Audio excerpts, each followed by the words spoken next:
दरम्यान अमित शहा जर खासदार तटकरे यांच्या निवासस्थानी जाणार असतील तर ती आनंदाची गोष्ट आहे अशी प्रतिक्रिया चंद्रशेखर बावनकुळे यांनी व्यक्त केली आहे। भरत गोगावले, एकनाथ शिंदे आणि मला नाराज होण्याची तशी काही गरज नाही असं सुद्धा विधान त्यांनी केलंय।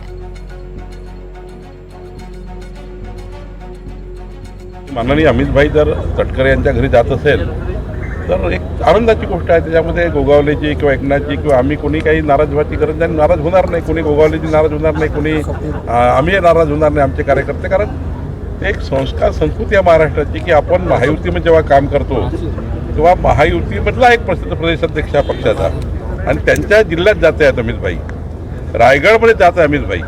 त्यांनी निमंत्रण दिलं आहे, तटकरेजींनी मलाही निमंत्रण दिलं आहे, गोगावलेला निमंत्रण दिलं आहे, एकनाथजीला निमंत्रण दिलं आहे। सर्वच महायुतीच्या पक्षाच्या अध्यक्षांना निमंत्रण माननीय सुनील तटकरेंनी दिलेलं आहे।